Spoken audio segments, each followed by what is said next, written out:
Welcome to our video about boating and fishing in Southwest Florida. We are excited to introduce you to our friend, Bodie Drake. If you are a fan of boating and fishing, you are in for a treat. Bodie has both the knowledge and the experience that he is going to share with us. You will see this hidden gem of Southwest Florida. Whether you're a permanent resident, a seasonal resident, or looking to buy here, this is the place if you're looking for boating or fishing in Southwest Florida. The beauty of Southwest Florida is second to none. From the clear waters to the stunning sunset, there is something very special about this part of the world.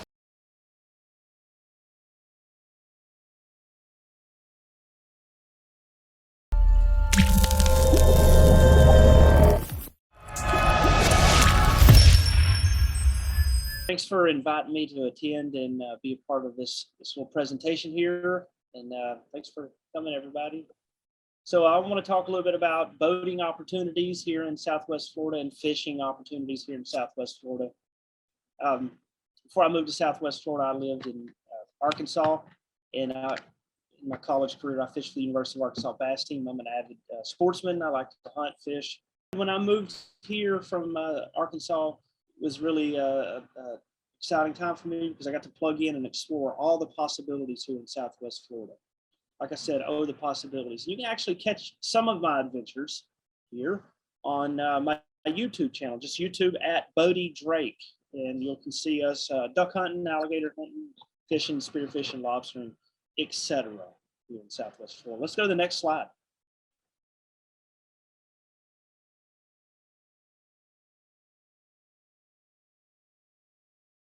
So for me, being outdoors is a family event. It makes us really happy. So I try to keep my kids involved. I'm a father of 3 right now. This is my oldest daughter.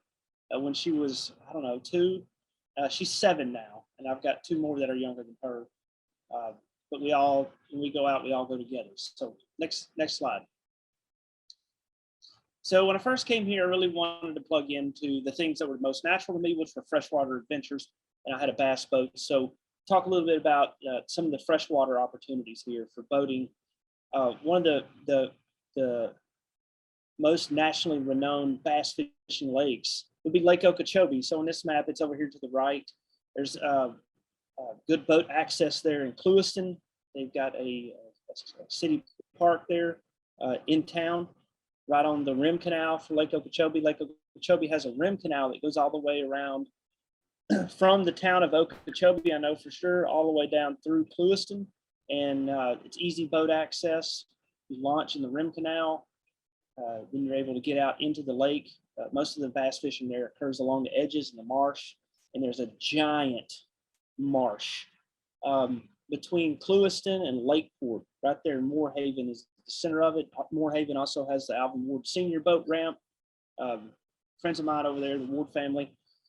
And it's a giant ramp. It's got like 8 slots to back in, plenty of parking, airboat parking. It's got its own special airboat ramp. So Moorhaven's a great place to launch. Lakeport has sportsmen's, and there's another boat ramp up there that's really easily accessible. Bass fishing's top notch here. Fish gigging, frog gigging, duck hunting. Those are the things that most people do on Lake Okeechobee. Alligator hunting's big as well. Then back over here closer to Southwest Florida, Fort Myers, Cape Coral, Caloosahatchee River, lots of boat ramps there. I'll show you here in just a minute. We have lots of freshwater canals. Cape Coral, if you can't find a place to go fishing in Cape Coral, I don't know what to tell you because there's so many canals, easy access for largemouth bass, some of our invasive species like Oscars, tilapia, etc.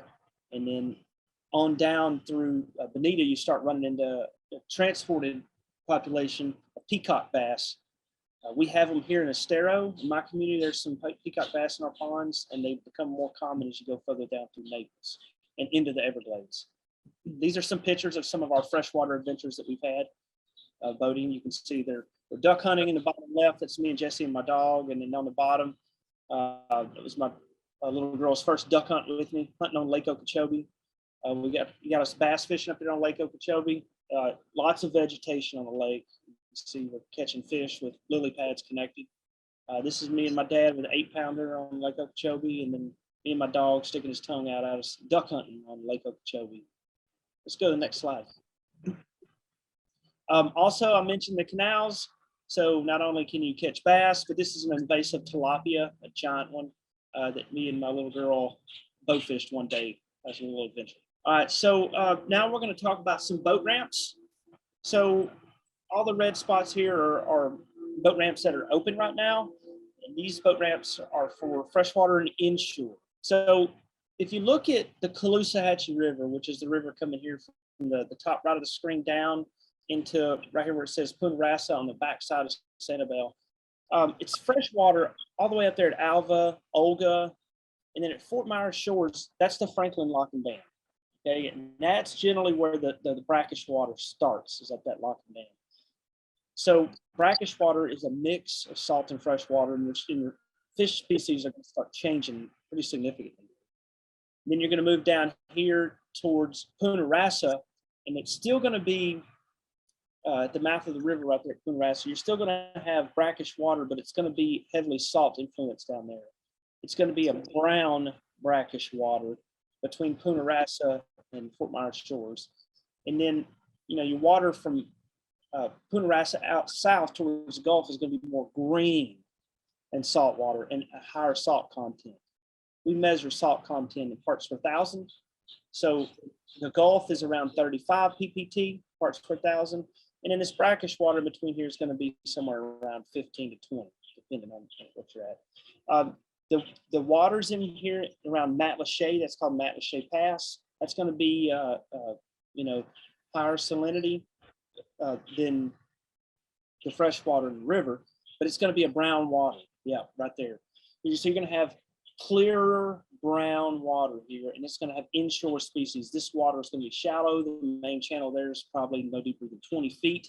All this water is pretty shallow. Lots of inshore fishing opportunities. Then you go to the other side of Pine Island.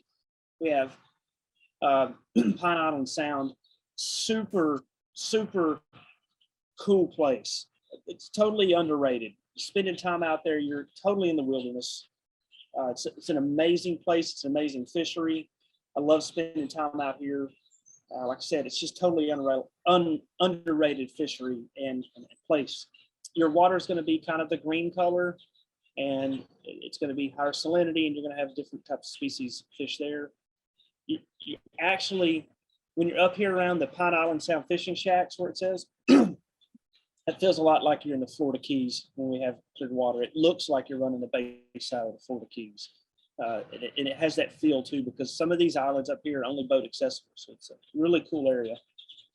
And then out past our barrier islands, kind of Costa Captiva, Sanibel, North Cap, and Fort Myers Beach, that's where we're out into the open Gulf.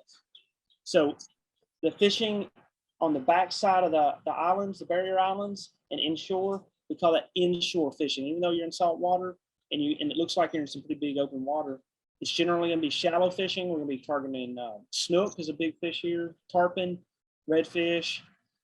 Those are the main species, and speckled trout. Those are the main species people target here. Also, mangrove snapper. And then as you get up in the river, you're going to get similar species there. And all the way up past Fort Myers Shores, it's going to be back to bass fishing. Now, there are a pretty large population of snook and tarpon that slide up in that freshwater that live up there. So these are the boat ramps. Let's go to the next slide. These are some of our, inshore fishing adventures.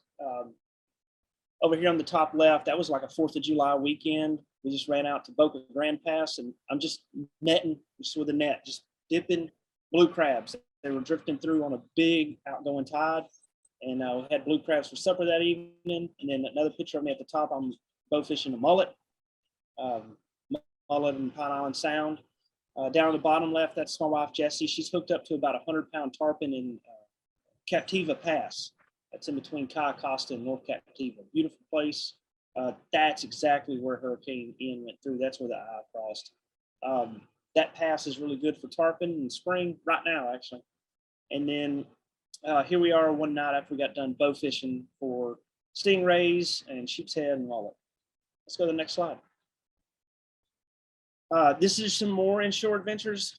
There's so much to be done. We're bow fishing up there at the top left. Down bottom left, that's Jesse catching a snook from land in Blind Pass, which is in between Sanibel and Captiva from the shore.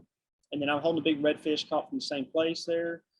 And you've got a picture of us netting bait and catching trout in my duck boat in Pine Island Sound. And then this other picture is us doing some diving out in the bay as well. Next slide, please. That's a picture of a redfish right there at New Pass. That's Dog Beach in the background behind Jesse there off Fort Myers Beach. Easily accessible by small boats. And then tournament fishing, I mentioned we do tournament fishing here. So there's opportunities for us to have more organized fishing events. So in this particular event, me and these three guys in the middle, we fished a tournament together. We paid an entry fee, probably $80 or $100. And then we caught the biggest trout right off Kyle Costa's where we caught him, and won $500 that day. Yeah. Next picture, please. Next slide. And then I showed, in this photo, I showed some of the bigger boat ramps that we use to go offshore fishing, because you need a bigger boat, usually go offshore, and also talk about the Keys, because we're actually close enough here to make a run to the Keys from where I launch. I typically launch down here where it says Collier County Public Boat Ramp. That's the Cocohatchee Marina. It's just off of Wiggins Pass Road. It'll be north of Immokalee Road, south of Old 41 and where 41 meets, south of Bonita Beach Road. So launch there.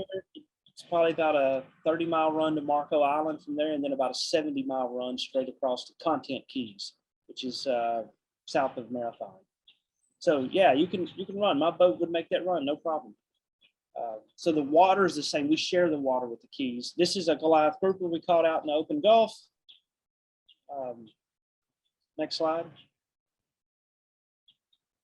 This is us in the Keys. This is on the bay side of the Keys. On the Gulf side, we share water with them. Lobster season is very popular. There's a mini sports season that lasts consecutive Wednesday and Thursday every year in Florida, where each person's allowed 6 lobsters in Monroe County, and we're allowed to go. The recreational fishermen are allowed.